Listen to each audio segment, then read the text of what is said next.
안녕하세요. 만나서 반갑습니다. 저는 IB 생물이랑 화학을 가르치고 있는 데이빗 이동민입니다. IB 생물은 사실 단순 암기만으로는 절대 7점을 받을 수 없죠. 내용이 워낙 방대하다 보니 이 모든 걸 다 외우려고만 하면 오히려 더 어렵습니다. 그래서 저는 항상 학생들에게 먼저 큰 틀을 잡고 개념의 흐름을 이해한 다음 그 위에 세부 내용을 채워나가도록 지도하고 있어요. 이러한 구조화된 접근 방식이 훨씬 효율적이고 오래 기억에 남아요. 이번 샘플 강의는 두 가지 파트로 구성되어 있는데 첫 번째는 여러분들이 흔히 알고 있는 바이올로지컬한 지식을 설명드릴 거예요. 생물학적 지식을 단순히 설명하는 그치지 않고 개념 간의 연결을 제가 자주 강조할 겁니다. 두 번째는 IB 생물에서 7점을 받기 위해 꼭 필요한 DBQ 문제풀이 방법에 대해서도 가르쳐 드릴 거예요. DBQ는 한 번도 본 적 없는 실험 데이터를 분석하고 그에 대한 주관식 답변을 작성해야 하죠. 이 유형은 매년 새로운 실험이 출제되다 보니 많은 학생들이 어려워해요. 기존의 DBQ 강의들이 단순히 모범 답안을 읽어주는 데 그쳤다면 전 한 걸음 더 나아가 DBQ를 일반화시켰습니다. 학생들이 문제를 풀 때 어떤 사고 과정을 거쳐야 하는지, 어떤 접근법으로 생각해야 하는지를 공식처럼 만들었거든요. 단순히 답을 외우는 게 아니라 DBQ는 이렇게 풀면 된다 라는 이런 체계적인 방법을 여러분들께 가르쳐 드릴 거예요. 그럼 함께 시작해 볼까요? 이번 강의에서 여러분이 활용하게 될 시그니처 교재에 대해 간략하게 소개해드리겠습니다. 이 교재는 저희가 직접 집필한 교재로 최신 내용들을 전부 반영했습니다. 현재 시중에는 개정된 실러버스를 기반으로 한 문제들이 거의 없죠. 그래서 저희는 기존 문제만 정리한 것이 아니라 새로운 문제들을 이 Focus on Original 문제들을 직접 제작했고 마크 스킴도 제작했습니다. 무엇보다 개념과 문제풀이가 자연스럽게 이어지도록 구성했습니다. 퀄리티 자신이 있으니까 이번 여름방학 시그니처 교재 이용해서 함께 열심히 공부했으면 좋겠어요. 오늘 샘플 강의에서는 간단하게 토픽 D4.1 Natural Selection에 대해 설명드릴게요. 많은 학생들이 Natural Selection이 뭔지 대충은 알고 있어요. 근데 막상 Natural Selection이 뭐야? 설명해줘 라고 하면 정확하게 설명한 학생은 드뭅니다. 이번 시간에서 가장 중요한 거는 여러분들이 Natural Selection, Evolution, 그리고 스피시에이션의 차이를 이해하는 게 굉장히 중요합니다. 이 세 가지 개념만 구별할 수 있으면 성공이에요. 우선 evolution부터 살펴볼게요. evolution은 말 그대로 변화예요, 변화. 예를 들어 100년 전에 기린의 목 길이가 평균 50cm였다고 가정을 해볼게요. 근데 지금은 대부분의 기린들이 거의 3m 정도의 목을 갖고 있습니다. 이러한 변화 있죠. 이런 변화를 우리는 evolution이라고 할 수 있어요. 정리를 하자면 evolution은 이러한 heritable characteristic의 변화를 evolution이라고 부를 수가 있습니다. 그러면 speciation은 뭘까요? speciation은 완전히 새로운 종, 즉 새로운 species가 생기는 과정이라고 생각하면 됩니다. 그러면 evolution이랑 speciation이랑 어떤 관계가 있을까요? 둘은 밀접한 관련이 있지만 같은 개념은 아니에요. evolution은 변화고 이러한 변화가 너무 커져서 새로운 스피시스가 생기면 스피시에이션이 되는 거예요. 즉 evolution이 스피시에이션으로 항상 이어지는 건 아니다라는 걸 알고 있어야 돼요. 그러면 이제 natural selection 한번 봅시다. natural selection은 왜 evolution, 즉 왜 변화가 일어나는가를 설명해주는 메커니즘이다 라고 생각을 하면 됩니다. 같은 기린을 제가 예시로 들어볼게요. 기린들이 사는 지역에 나무들이 전부 크다라고 가정을 해볼게요. 그럼 어떤 기린이 더 유리할까요? 당연히 목이 더 긴 길이가 유리하겠죠. 나무에 있는 과일도 더 잘 먹을 거고 그럼 더 생존할 확률도 높아지고 reproduce 할 확률도 높아지겠죠. 그럼 이러한 유리한 advantageous한 traits를 갖고 있는 기린들이 더 많이 살아남고 이러한 genetic information을 자손들한테 많이 물려주다 보면 결국에는 평균 목 길이도 길어지게 됩니다. 한마디로 잘난 애들이 살아남고 이러한 트레이스들을 물려준다는 의미예요. 아셨죠? 그리고 natural selection이 일어나기 위해서는 두 가지 조건을 만족해야 됩니다. variation이 있어야 되고 competition이 있어야 됩니다. 먼저 variation에 대해 설명을 드릴게요. 당연히 전부 똑같이 생겼으면 변화도 생길 수가 없겠죠. 따라서 natural selection 이 일어나기 위해서는 genetic variation이 필요합니다. variation을 만들어내는 원인은 크게 세 가지가 있어요. DNA mutation, sexual reproduction, 그리고 meiosis가 있습니다. DNA mutation이 뭐냐면 말 그대로 radiation, virus infection 등으로 인해서 DNA가 permanent하게 바뀌는 거예요. 그럼 DNA가 바뀌면 새로운 종류, 새로운 타입가 만들어질 수가 있겠죠. 이런 different types of genes들을 우리가 allele이라고 표현을 할 수가 있습니다. 또 sexual reproduction도 variation에 관여를 하는데 당연하죠. 우리는 엄마 아빠한테 정보를 반반씩 받기 때문에 그렇습니다. 세 번째는 메오시스인데 메오시스 아직 안 배운 학생들도 있을 거예요. 괜찮아요. 간략하게 말씀드리자면 메오시스는 섹셀들을 만들어내는 세포 분열 과정이에요. 이 과정 중에 crossing over이라고 하는 현상이 일어나는데 이때 새로운 유전 조합이 만들어집니다. 아셨죠? 그래서 variation의 source가 세 가지가 있다. DNA mutation, sexual reproduction, meiosis가 있다. 이제는 competition, 경쟁에 대해 한번 살펴볼게요. 만약 자원이 무한하고 경쟁이 전혀 없으면 굳이 변화할 필요가 없겠죠? 하지만 현실은 그렇지 않아요. 여러분들도 계속 경쟁하고 있잖아요. 그죠? 얘들도 마찬가지야. 치열합니다. 대부분의 생물들은 실제 환경이 감당할 수 있는 개체수, 그냥 즉 carrying capacity보다 훨씬 더 많은 자손을 낳아요. 근데 개체수가 너무 많아지면 음식이 될 수도 있고 물이 될 수도 있고 이런 limited resource를 두고 경쟁이 발생하게 됩니다. 그럼 이 경쟁에서 이기려면 어떻게 해야 될까요? 경쟁에서 누가 이기겠어요? 당연히 이런 advantageous한 traits를 가진 개체들이 이기겠죠. 경쟁에서 이기겠죠. 그럼 이런 개체들이 생존하고 reproduce 하겠죠. 그리고 이런 advantageous traits들이 다음 세대로 전달되면서 변화가 일어나게 됩니다. 즉 이러한 overproduction은 selection pressure로 작용할 수 있다라는 걸 여러분들이 알고 있어야 돼요. 정리를 해볼게요. 정리를 해보자면 natural selection은 evolution을 설명하는 key mechanism이에요. 그리고 environment는 한정된 자원이 있기 때문에 어쩔 수 없이 competition이 발생하게 된다는 것도 알고 있어야 돼요. 그리고 각 individual들은 genetic variation이 있다고 말씀드렸죠.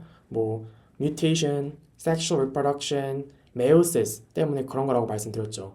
이때 생존과 이런 reproduction에 유리한 advantageous traits를 갖고 있는 개체들이 결국 살아남고 그런 유전 정보들을 다음 세대에 전달하게 되고 이 과정이 계속해서 반복하게 되면 결국 이런 advantageous traits를 결정하는 그런 유전자, 이런 allele들이 훨씬 더 빈번해지겠죠. 이게 natural selection의 과정입니다. 어떻게 이해는 조금 되셨을까요? 이 슬라이드 통해서 알아야 될 거는 natural selection의 과정, 그럼 natural selection이랑 evolution의 관계, evolution이랑 speciation의 관계, 이 차이에 대해서 명확하게 알고 있으면 나중에 다른 토픽에서 evolution 얘기가 나오던 speciation 얘기가 나오던 헷갈리지 않고 개념을 확립할 수 있게 될 겁니다. 아셨죠?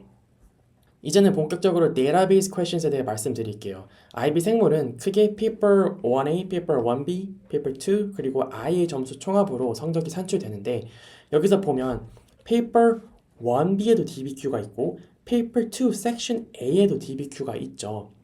paper 1B에 있는 DBQ 문제는 실러버스랑 관련 있는 DBQ 문제들이 나와요. 어렵지 않아요.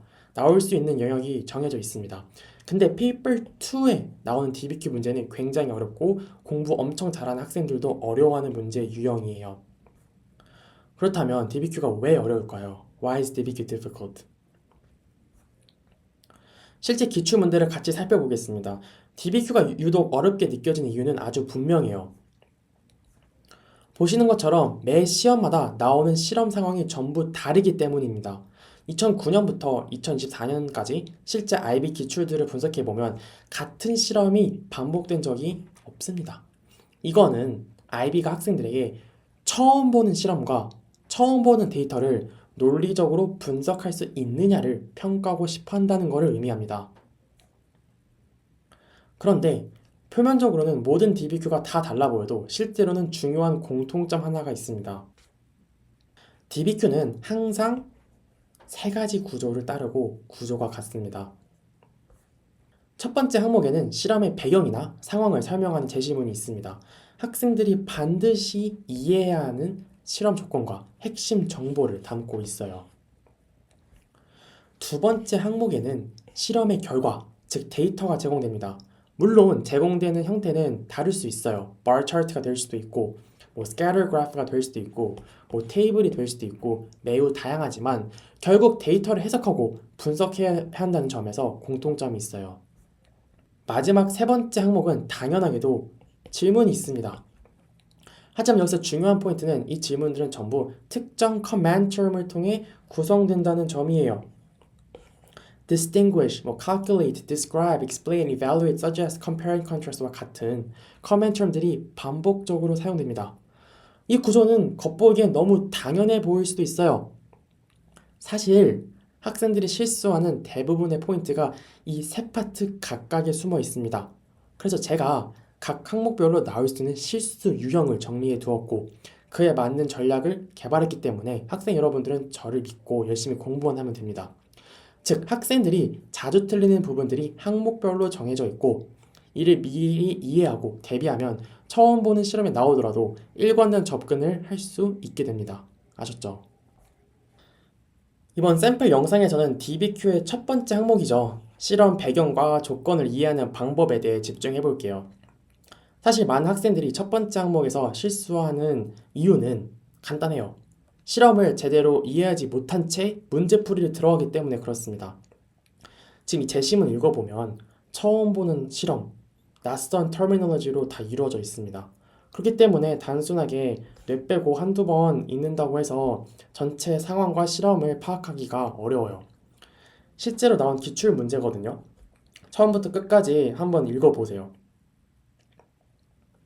시간 충분히 드릴게요. 한 2분 동안 읽어보세요. 다 읽었다고 치고 한번 같이 풀어볼게요. 바로 이해가 잘 되시나요, 근데? 한번 읽고 머리에 남는 단어가 사실 많지 않았을 거예요. 그래서 제가 추천드리는 방법은 첫 번째, 중요한 키워드들을 먼저 추려서 그 relationship을 정리하는 거예요. 여기서 지금 이 제시문을 읽어보면 Scientists studied lima bean plants infested with either an armyworm or a herbivorous mite라고 적혀져 있죠. 한마디로 armyworm이랑 herbivorous mite가 공격을 한대요. lima bean plants를. Both organisms feed on lima bean leaves, causing the leaves to release chemicals. 공격을 당하면 이 lima bean plants는 C1이랑 C2와 같은 chemicals들을 release를 한답니다. The scientists hypothesized that the defense chemicals in C act as signals to produce other chemicals, X, Y, Z, that are also involved in the defense of the plant. 여기까지는 발견한 거고 사이언티스트는 가설이 있대요. 어떤 가설? 이 C1, C2가 다른 X, Y, Z와 같은 케미컬스를 만들어내는지를 알고 싶어 한다 이 얘기예요. 여기까지가 가설이에요. 가설. 굉장히 복잡해 보이고 어려운 제시문도 사실 이렇게 단순하게 한 줄의 관계도로 정리를 할 수가 있습니다. 그럼 학생 여러분들이 문제를 풀 때 계속 왔다 갔다 하면서 여러분이 있는 게 아니라 여러분들이 만든 이 키워드들 릴레이션십을 활용을 하면 되는 거예요. 아셨죠? 조금 더 명확하게 풀 수가 있습니다. 두 번째로 해야 할 일은 제시문에 기반해서 실험의 IV, DV, CV 그리고 컨트롤 그룹을 파악하는 게 굉장히 중요해요. 변수들 간의 관계를 명확하게 이해하고 나면 이후 문제풀이에서 헷갈릴 일이 확 줄어듭니다. 세 번째로 실험의 목적, 즉 purpose를 파악하는 게 굉장히 중요합니다. 이 실험이 결국 무엇을 검증하고자 하는지 그 방향성을 이해해야 나중에 데이터 분석, 질문 풀이가 훨씬 쉬워집니다. 학생 여러분들은 저랑 이 세 개를 계속해서 반복 훈련하게 될 거예요. 처음 보는 실험이더라도 당황하지 않고 일관된 방식으로 분석할 수 있게 제가 만들 거예요. 물론 간혹 제시문이 너무 짧고 간단한 경우도 있어요. 그래서 이런 것들을 파악하기 힘든 경우도 있습니다. 그럴 때는 굳이 키워드 관계까지 세세하게 정리하기보다는 빠르게 실험 목적 정도만 파악하고 그 시간을 두 번째 그리고 세 번째 항목에 집중하는 것이 훨씬 더 효율적입니다. 이처럼 DBQ를 해결하는 데는 분명한 접근법과 전략이 존재해요. 오늘은 여기까지 DBQ의 첫 번째 파트에 대해 설명드렸어요. 다음 기회에 두 번째, 세 번째 파트에 어떠한 접근 방법을 갖고 어떻게 제가 그래프를 일반화시켰는지, 그래프 분석을 어떻게 일반화시켰는지 말씀을 드릴게요. 오늘 샘플 강의를 통해 여러분들이 가지고 있던 그런 고민들이 조금이라도 덜어졌으면 좋겠습니다. 다들 너무 고생 많았고 수업 때 뵙겠습니다. 감사합니다.